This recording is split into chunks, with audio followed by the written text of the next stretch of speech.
सोचिए, उत्तर प्रदेश में अगर किसी महिला के खाते में चुनाव से पहले सीधे 20,000 रुपए पहुंच जाएं और अगले 3 चरणों में 10-10 हजार रुपए और मिलें, तो कुल रकम 50,000 रुपए हो जाएगी। मीडिया रिपोर्टों पर भरोसा करें तो योगी सरकार चुनावी साल में यह बड़ा कदम उठाने जा रही है। यूपी में 2027 का विधानसभा चुनाव अब कुछ ही दूर है, लेकिन चुनावी तैयारियों में एक बात साफ दिखाई दे रही है। वोटिंग से पहले खातों में पैसा पहुंचाकर महिला वोटरों को रिझाने की कोशिश फिर होने वाली है। मीडिया रिपोर्ट के मुताबिक महिलाओं को 50,000 रुपए तक की आर्थिक मदद देने वाली एक प्रस्तावित योजना की खबर सामने आई है। इस योजना का सबसे दिलचस्प हिस्सा सिर्फ 50,000 रुपए नहीं है। असली बात है इसकी टाइमिंग और पैसा देने का तरीका।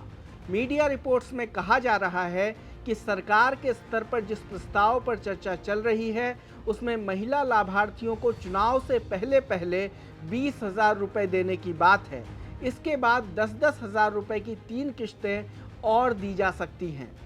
यानी हिसाब सीधा है, 20,000 रुपए, फिर 10,000, फिर 10,000 और फिर 10,000, कुल 50,000। अब सवाल आता है कि अगर योजना आती है तो पैसा किसे मिलेगा? यहीं पर तस्वीर अभी पूरी साफ नहीं है। रिपोर्टों के मुताबिक आर्थिक रूप से कमज़ोर महिलाओं को प्राथमिकता देने का विचार है। अलग अलग सामाजिक और आर्थिक श्रेणियों को शामिल करने पर भी मंथन की बात कही गई है, लेकिन अंतिम पात्रता क्या होगी, इसके लिए सरकार के औपचारिक आदेश का इंतजार करना होगा। यानी पैसा मिलने के बाद महिलाएं इसे अपनी ज़रूरत के अलावा छोटे कारोबार या रोजगार शुरू करने में भी इस्तेमाल कर सकेंगी। जी हाँ, बिहार वाला जीविका मॉडल। दावा ये किया जा रहा है कि यूपी में इसके लिए सरकार के पास पहले से एक बड़ा नेटवर्क मौजूद है। स्वयं सहायता समूह। उत्तर प्रदेश में लाखों महिलाएं स्वयं सहायता समूहों से जुड़ी हैं। इन समूहों के जरिए महिलाएं सिलाई, खाद्य प्रसंस्करण, छोटे कारोबार, पशुपालन और दूसरी गतिविधियों से जुड़ती हैं। यानी अगर नई योजना को इन समूहों से जोड़ दिया जाता है तो सरकार के पास महिलाओं तक पैसा और रोजगार का मॉडल एक साथ पहुंचाने का रास्ता पहले से मौजूद है। बिहार में महिलाओं को आर्थिक मदद देकर रोजगार से जोड़ने वाली मुख्यमंत्री महिला रोजगार योजना पहले से चर्चा में रही है। मध्य प्रदेश में लाडली बहना योजना, महाराष्ट्र में माझी लाडकी बहन योजना, हरियाणा में भी महिलाओं के लिए आर्थिक सहायता वाली योजनाओं पर काम हुआ है। इन सभी योजनाओं में एक चीज़ कॉमन है, महिलाओं के खाते में सीधे पैसा का पहुंचना। इसका असर चुनावी राजनीति में भी दिखाई देता है। यूपी में बीजेपी के लिए महिला लाभार्थी पहले से ही एक महत्वपूर्ण वोटर समूह है। गैस सिलेंडर से लेकर घर, शौचालय, बैंक खाते और दूसरी कल्याणकारी योजनाओं तक सरकार लगातार महिलाओं को लाभार्थी वर्ग के तौर पर टारगेट करती रही है। अब अगर 2027 के चुनाव से पहले 20,000 रुपए की पहली किस्त देने का फैसला होता है तो इसका असर सिर्फ आर्थिक नहीं होगा, महिलाओं के खाते में सीधे पैसा पहुंचेगा।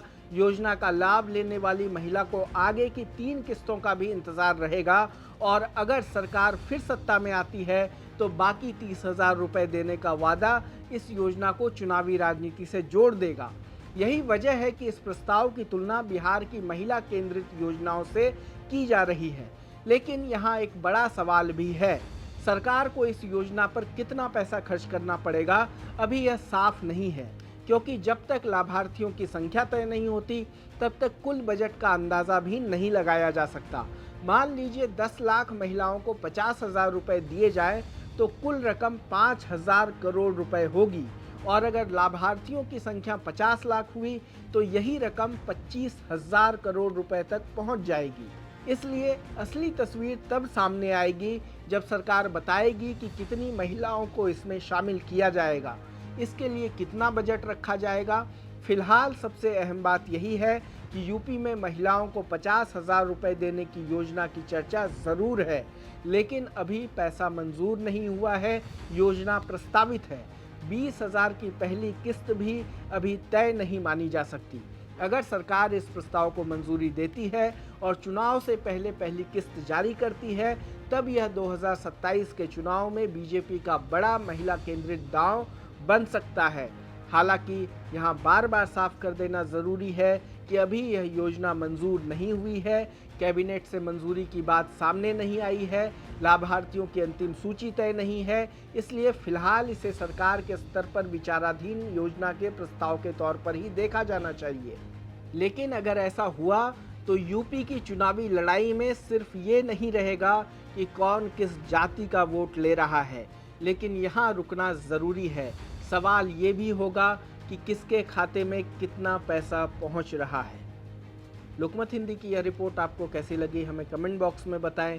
देश दुनिया की तमाम खबरों को देखने के लिए जुड़े रहें हमारे साथ। धन्यवाद।